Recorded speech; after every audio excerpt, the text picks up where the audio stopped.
Hello mga kakapsat! Kilala niyo ba itong anong ulam na ito? Ay, ito po yung, hindi ko po alam mo ang tawag sa, na to, shell na to sa iba. Pero dito, tawag namin ito yung halaan. Ayan.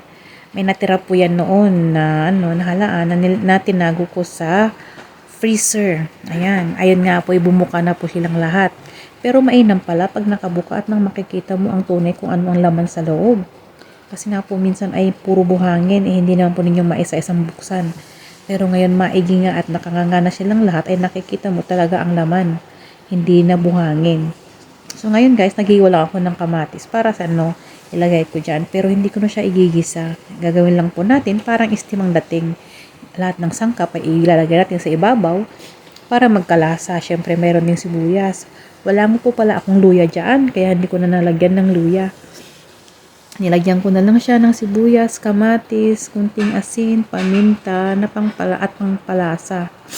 Ayun na nga yung mahiwagang pampalasa, syempre. Alam na nyo na kung ano yun. Para naman masarap-sarap ang kain natin ngayon. Ibang style naman ng pagluluto natin. Hindi gaya nung nakaraan na ginisa natin. Pero ngayon hindi. Steam lang talaga siya. Bahala na siyang maluto yung mga sanggap natin o pampalasa na nailalagyan natin sa ibabaw. Ito nga po ngayon guys, nilagyan ko po siya ng dahon ng sibuyas o onion leaves ba yun. Ayan. At lagyan na siya ng butter sa ibabaw para may konting aroma na pampalasa doon sa ating halaan. Ngayon, iluluto na natin. Pakukulan lang natin siya ng ganyan. Simpleng-simple at tatakpan natin. Abay, kay sarap nga naman yan. Ay, naku, mapapakain na naman ako ng maraming kanin nito. Ayan, tinamad na nga akong halu-haluin. Ganyan na lang po ang style. Wala po yan siyang tubig. Hindi ko yan nilagyan ng tubig. Pero sigurado magtutubig yan. Kaya, ayan na po. Ayan, halu-haluin lang natin. Para maggalasa ang ating halaan. Siyempre, mga kapatid. Sino kaya ang gustong kumain nito? Masarap kaya. Mahal nga lang po yan pag binili natin sa supermarket.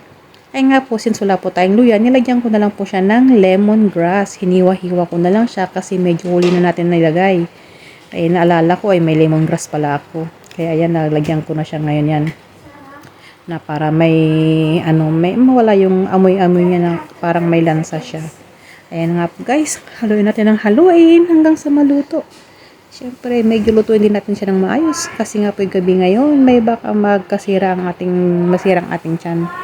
Ayan, pero talaga mapapakain ako niyan. Ang sarap. Nako, ubos ko yan sigurado mga kapatid. Ayan. Kaya ngayon po, wala akong dahong maihahalo. Naalala ko, meron pala akong ampalaya na hinarvest ko ito kanina. Katanim ko. Ayan. Kaya iibabaw ko na lang din yung dahon ng ampalaya para may sustansyang madadagdag sa ating halaan. Kaya ngayon guys, sino kaya ang mahilig kumain ng ampalaya? Sabi nga nila ay mapait, pero ayos lang ang pait nito. Masarap naman at masustansya na nakakatulong para malinis ang ating dugo. Ayan. Kaya ready na tayo niyan. Haluin na lang natin ng konti. Malapit nang maluto yan. Kakain na tayo. Diyos ko po Lord, mapaparami na naman ang kain ko ng kanin. Konting alalay lang. Nako. Para masarap ang kain nito. Yan guys. Try nyo rin keto guys. Kahit naman anong dahon, pwedeng ihalo dyan. Dahon sana ng malunggay, pero dahon nga ng ampalaya ang meron ako. Kaya yan na lang yung dinagdag ko dyan. Ayan, parang steam na rin yung dahon ng kain. Kain na tayo guys. Ito na, masarap na. Naku po. Taob ang kanin nito. Pero syempre, sukatin natin yung kanin. Konting kanin lang ilalagay natin. Ayan, galit-galit muna tayo mga kapatid ha. Wala mo tayong pansinan. Basta ako, kakain na lang ko ng kakain. Naku po. Sigurado. Pero para mapigilan ko ang kumain mga kapatid, nilagay ko na sa malit na mangkok ang aking kanin para sigurado hindi na ako kukuha ulit na magpapaalala sa akin yan na yan lang ang kakainin kong kanin. Nagkamay na nga ako. Ang sarap naman talaga. Ay nako, panalo mga kapatid. Dahil na kayo, kain na tayo.